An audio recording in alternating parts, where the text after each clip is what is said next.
When I get closer and closer to success, the more I want to self-destruct. And this is something I've been aware of for a long time. For many years, actually. I see this pattern of when I achieve something, I get this urge to destroy it all. And the same has happened now that I've gained a few more subscribers. So from my 120-day semen retention video, I've jumped from 75 to 94 subscribers. Which, if you compare to other channels like Mr. Beast, it's not a lot. But to me, it is a big jump. Because every subscriber I get is a subscriber that connects with me on a deep level, because I show my authentic self. So every subscriber is a true subscriber, because I don't make ad copy content. I'm not in that wheel of just gaining subscribers to gain subscribers and just get the views at all costs. No, I want to be able to evolve with my channel. But having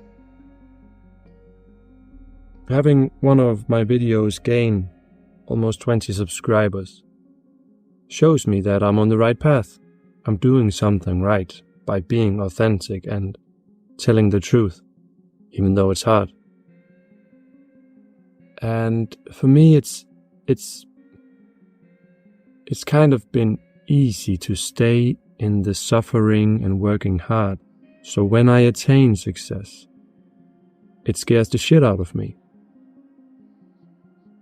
Like my own personal form of success, which is someone chooses to follow me to be able to watch future content, following my evolution and also gaining some wisdom from it. Because my goal is to sort of take my own life experiences and turn it into wisdom that can be consumed by whoever wants it. Yeah. So why does this self-destruction occur? Or the urge to self-destruct?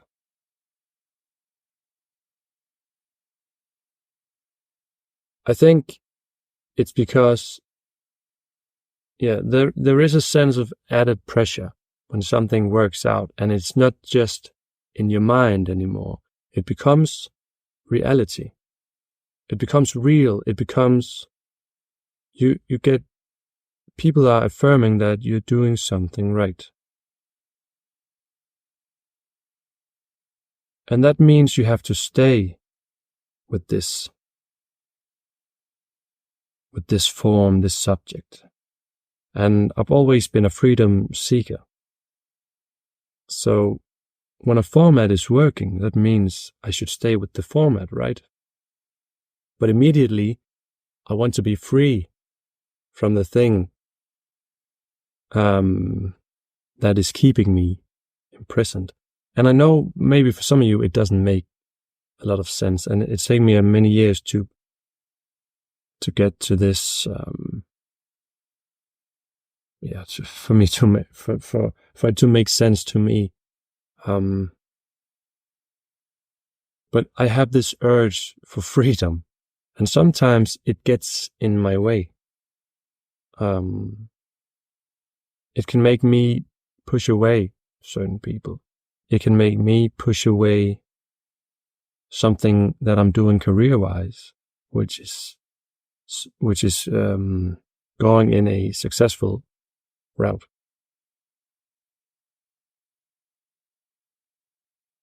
All right. Another thing is when something is going the right way, there is added pressure because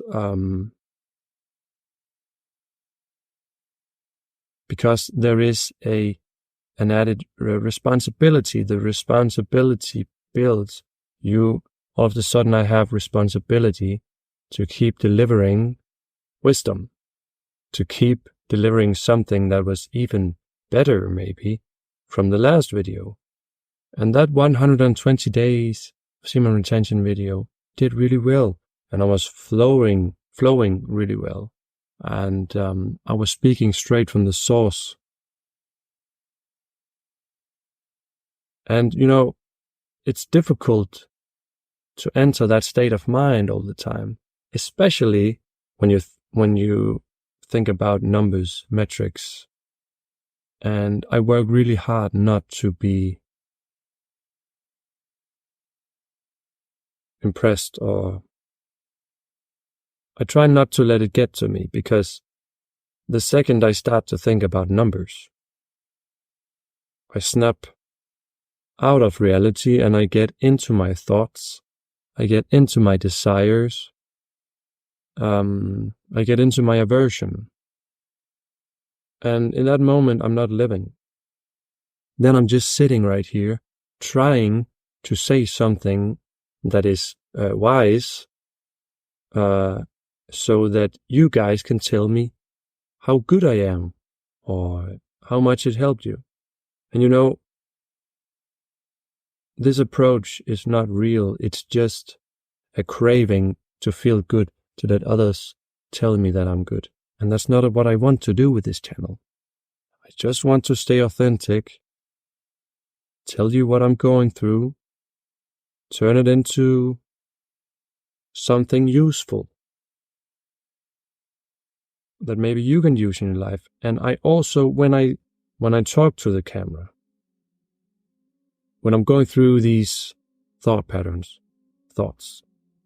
I'm also talking to myself, because this process is ever going. It's like it just keeps going, because there's constantly traps that you can set up for yourself and walk directly into if you want. Just like I talk with the successful stuff. So, circling back to the success.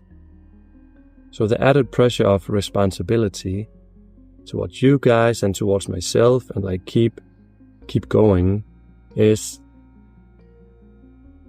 if you've been used to sort of surviving and borderline failing your entire life, when things start to going smoothly, when the light starts to enter the dark, when you're actually going somewhere, if you're not used to this feeling of you actually found a path, keep going.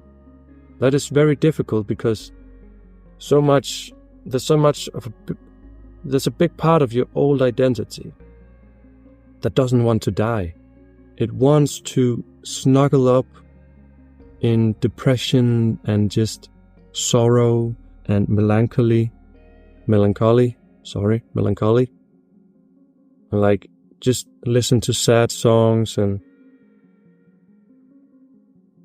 having a lot of excuses not to do the work that's very much a part of my old identity. It's just, it's time to relax. You've done the work. Oh, you gained a lot of subscribers. Just relax for a bit now and let's not think about anything.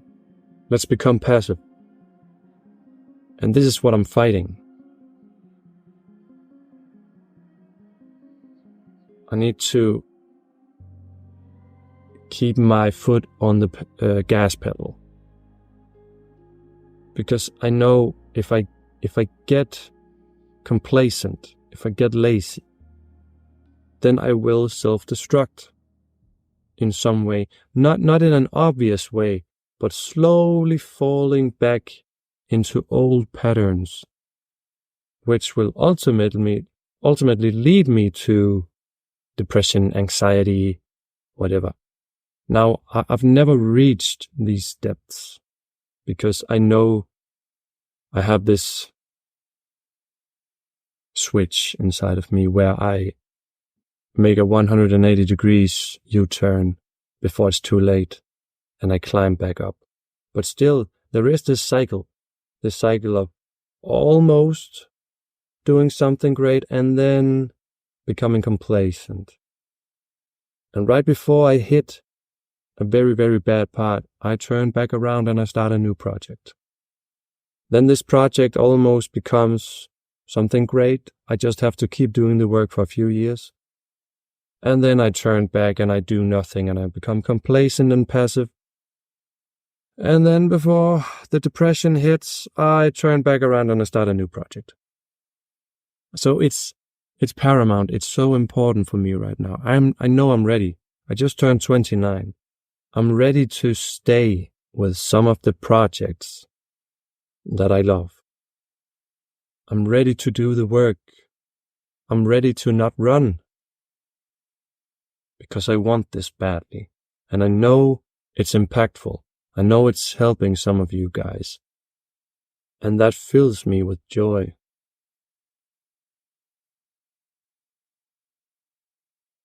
And that's why there's added pressure to these videos.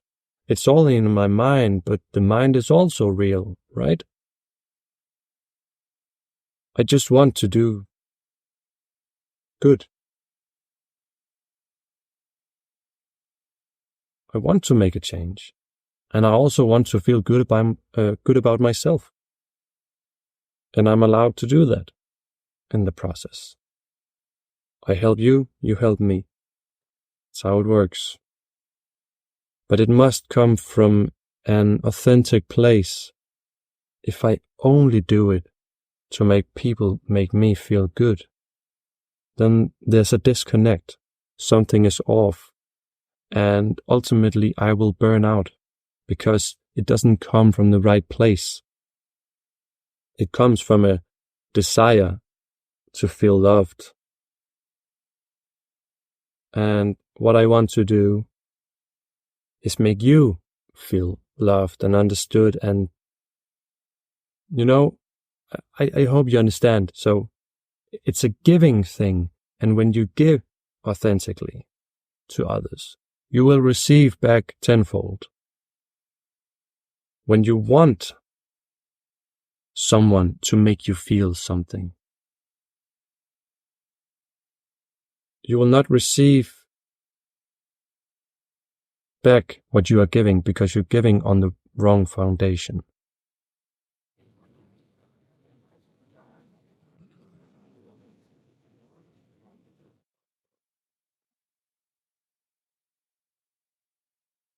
So yeah, I will keep going. And that's why I'm showing up right now, even though I don't feel like it.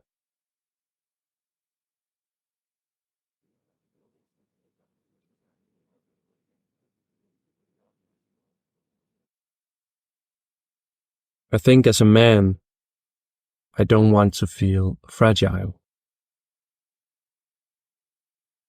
I want to feel strong and independent and free. But what I have to remember is being fragile. If I feel fragile, it's because I've exposed myself to life. It's because I am fragile, because I'm exposed. But if I'm not exposed to life, then that means that I have shut off, I have closed down, I'm not able to feel. So I need to allow myself to be fragile. I need to allow myself to show you guys exactly who I am. And that is a muscle that is worth training. Opening your heart to the world. Opening your heart to criticism. Opening your heart to listening to what people has to say. About you, about the subjects you speak about.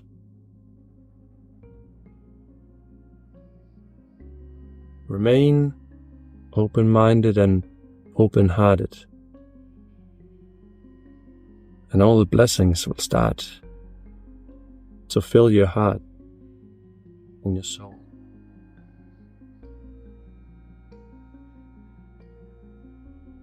But I forget this a lot. I do.